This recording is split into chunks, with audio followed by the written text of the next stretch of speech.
आज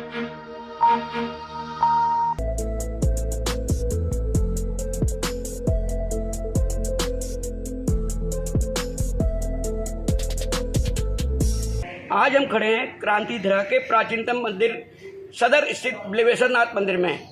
परंपरा के तहत ये मंदिर मंदोदरी काल से जुड़ा हुआ है। कहा जाता है कि राजा मय की पुत्री मंदोदरी ने यहाँ पे शिव जी की तपस्या करके अपने पति के रूप में रावण को प्राप्त किया था। इसी मंदिर के परिसर में 200 साल पहले संस्कृत विद्यालय की स्थापना की गई।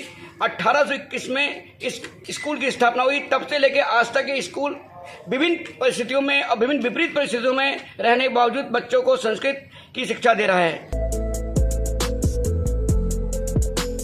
इस वक्त मेरे साथ पूर्व मध्यमा के छात्र पार्थ शर्मा हैं। मैं उनसे जानना चाहूँगा कि किस तरह उनको यहाँ पे पढ़ाई लगती है और क्या उनका उद्देश्य क्या है। पार्थ, तुम्हें संस्कृत अच्छी लगती है? जी, मुझे अच्छी लगती है। तुम्हें यहाँ आके कैसा लग रहा है? मुझे यहाँ का अच्छा लगता है। और यहाँ के टीचर और यहाँ के पढ़ाई का माहौल कैसा है? सही है, अच्छा है। संस्कृत को तुम किस हिसाब से देखते हो?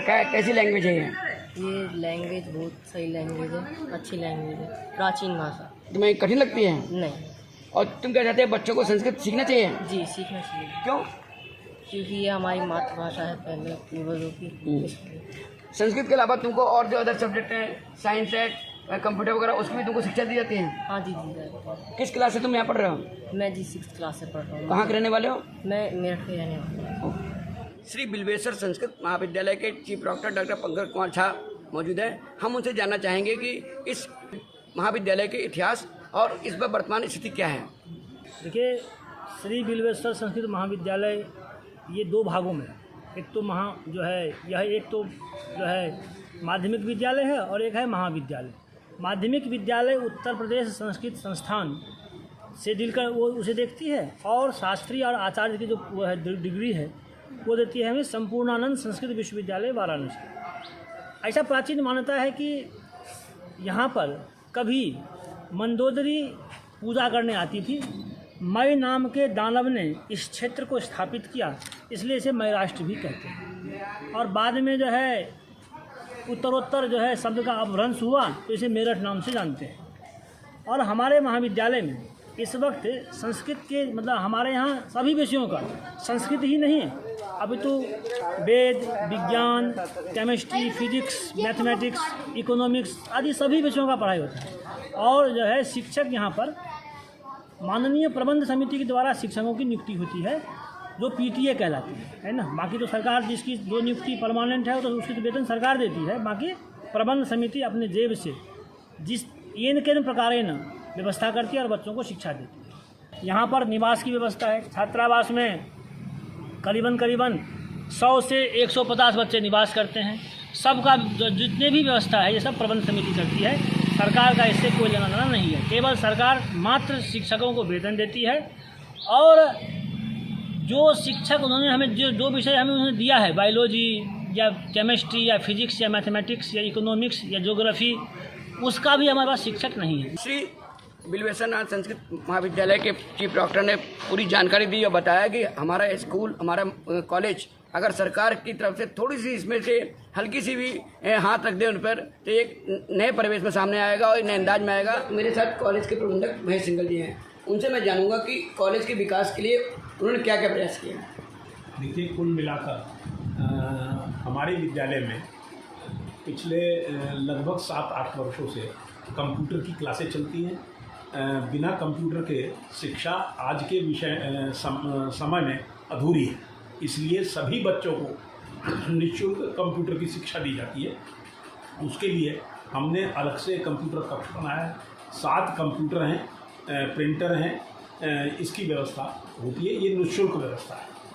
और जो बिल्डिंग जर्जर हो गई तो उसके लिए जी, जो कमरों की छतें जर्जर हो गई तो हाँ, हमारे विद्यालय में ये चूँकि 200 वर्ष पुराना विद्यालय है सैंक्शन, तो इसकी सारी छतें हमारी टूटी हुई थी, जिनको हमने लकड़ी के उसमें कड़ियाँ डली हुई थी, जिनको बदल कर हमने अब उसमें लोहे के गाटर और पत्थर डलवाकर सबकी छतें नई बनवाई हैं। सारे फर्श कमर नए बनवाए हैं। सब कमरों के प्लास्टर हुए हैं। सारी जो बिजली व्यवस्था थी वो बिल्कुल जर्जर हुई थी, लटके हुए थे। तारों को नया लगवाया है, सारा कुछ किया है। पंखे भी लगभग हमने नए इस समय क्वालिटी के, पुराने उतरवाकर वो लगाए, ऐसी व्यवस्था सारी की है। हॉस्टल के अंदर लगभग हमारे यहाँ 100 बच्चों के भोजन की व्यवस्था रहती है। इस समय कोरोना काल में तो बच्चे नहीं हैं, लेकिन वैसे हमारे यहाँ 100 बच्चे निःशुल्क भोजन की व्यवस्था है। सरकारी दावों के विपरीत ना यहाँ पे बच्चों को ना ही शिक्षकों को कोई सुविधा मिल रही है। इसके बाद भी यहाँ का स्टाफ बच्चों को आगे ले जाने के लिए, बच्चों को प्राचीनतम संस्कृत भाषा के लिए सिखाने के लिए प्रतिबद्ध है। इस वक्त स्कूल में 300 बच्चे हैं और 7 टीचर हैं। कहने को स्कूल में कंप्यूटर एजुकेशन है, मैथमेटिक्स है, लेकिन इनके शिक्षक नहीं हैं। बार बार सरकार को पत्र लिखने के बावजूद भी सरकार इस पर ध्यान नहीं दे रही है।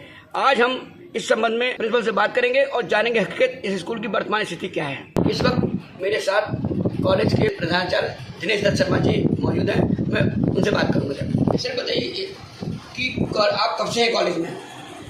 जी, मुझको 11/1/1983 से मैं यहाँ पर कार्यरत हूँ और इतना लंबा समय भारतीय संस्कृति एवं संस्कृत के लिए देना ये मेरा सौभाग्य है। इस वक्त कितने बच्चे हैं आपके यहाँ? हमारे यहाँ रिकॉर्ड में 315 के लगभग छात्र हैं। आप सरकार से क्यों नहीं डिमांड करते हैं कि आप लोगों को सुविधाएं मिले और टीचर रखे जाएं? छात्रों के मुकाबले टीचर कम है। हमने भी मांग की है और शासन भी बार बार हमसे पूछता है और हमने पिछले वर्ष से कई ऐसे यहाँ के अभिलेख भेजे हैं जिनकी हमको आवश्यकता है और सुना था कि सरकार के द्वारा यहाँ के छात्रावास, संस्कृत विद्यालयों के छात्रावासों को सुविधा दी जाएगी।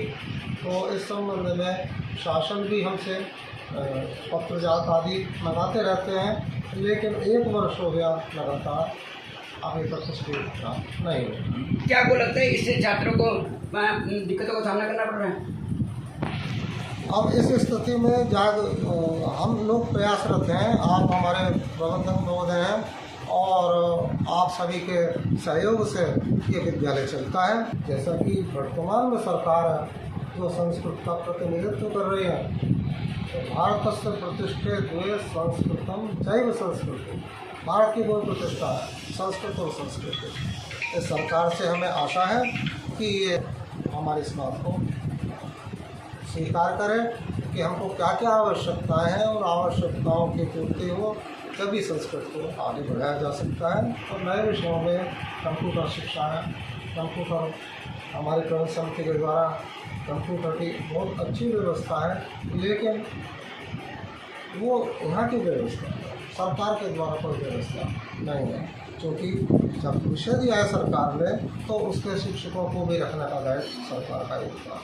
बहुत सारी चीज़ें हैं, जीर्णोद्धार की बात है, विद्यालय में बहुत सारे जल व्यवस्था है, तो उसके तो है सरकार, आगे भी हमने भेजे हैं, लेकिन अभी तक कोई यथार्थ इस पर कार्यवाही नहीं हो रहा। अगर हमारा भारतवर्ष संस्कृत विहीन हो जाएगा तो संस्कृति भी नष्ट हो जाएगी।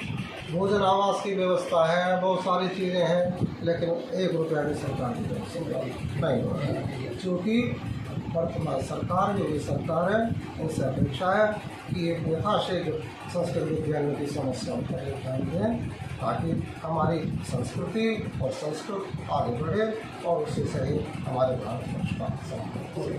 कैमरामैन शिवम के साथ जनवाणी न्यूज़ के लिए ज्ञान प्रकाश।